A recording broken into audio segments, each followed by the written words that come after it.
Welcome to Coaching for Creatives with Kirsten. My name is Kirsten Call. I'm a therapist-trained life coach and a children's book author.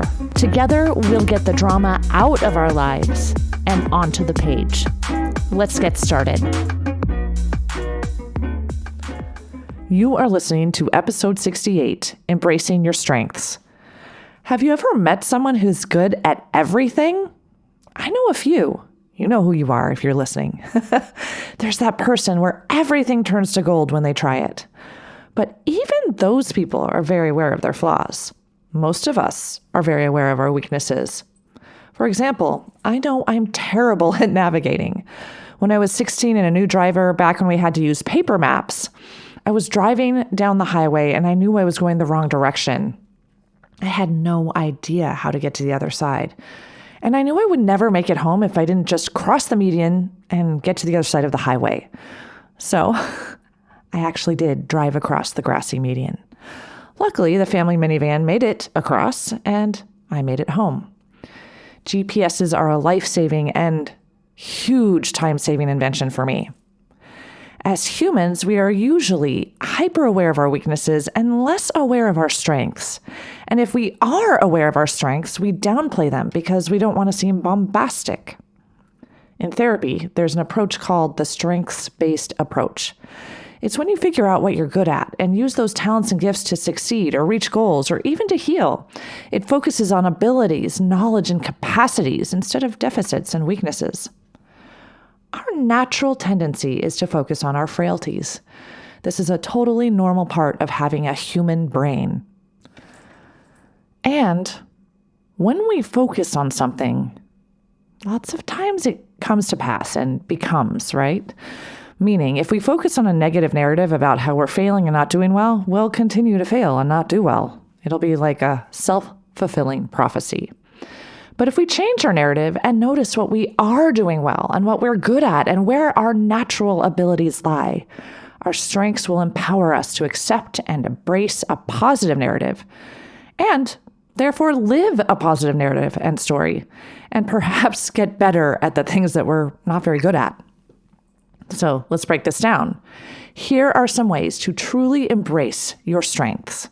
Number 1, write down a list of your strengths. Really take some time to think about what you're good at. Try to remember what you loved to do as a kid. Ask your good friends or spouse or children what your strengths are. Write down everything they say, even if you don't agree, even if you don't even realize that it might be a strength. You'll probably be surprised by what they say. Or you might be well aware of your strengths. Try to fill a whole page with all of these things that you're good at. You might write down strengths like, I'm a good listener, or I know how to make a really good sandwich. I know how to have fun. I have a keen sense of humor, etc. You can even write down things like, I walk really well, or I understand how to read and critique a manuscript. Number 2, notice when you are focusing on your weaknesses. This is key. It's impossible to embrace your strengths while you're too busy embracing your frailties. Number 3, delete those negative thoughts, even if you're totally sure they're true. They're actually just a story you're telling yourself, right? Number 4, look at your list of strengths and decide what to focus on. Number 5, focus on one of your strengths and use it to improve your life or to solve a particular problem. For example, I have a hard time finding my way by myself, but a strength of mine is being willing to ask for help. So I can use my strength, ask for directions, and avoid my weakness altogether. Number 6, remember our weaknesses are the flip side of our strengths. People who have a hard time arriving to things on time, which I view as a weakness, probably have the strength of being chill and calm and relaxed. People who take risks, which could also be seen as a weakness, are usually the same people who bring so much fun to a party. So if you're noticing a weakness of yours, really pay attention and think about it and try to identify the strength that that weakness goes along with. Okay, number 7, fully immerse yourself in your talent or gift or strength. If you're a good dancer, dance with wild abandon. If you know how to make people feel loved, Allow yourself to love fiercely. If you fold clothes really well, take pride in your well-folded clothes.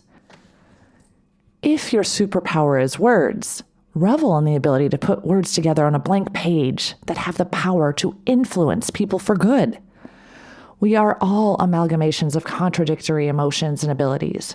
We are good and bad. We succeed and fail. We feel discouraged and determined at the same time. These contradictions are what make us beautifully human. So, next time you feel like a failure, or you notice a weakness in yourself, try to figure out the flip side or strength associated with it. There are always two sides to every coin. And once you discover your strengths, let them shine. You will not only illuminate yourself, but others will be enlightened. Sharing your strengths only makes you stronger. Until next time, keep smiling.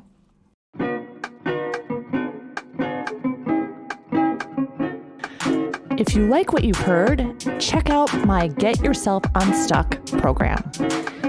Go to KirstenCall.com. That's KirstenCall.com and schedule a free consultation today. Coaching for Creatives is produced by Kirsten Call. Music and audio engineering by James Call.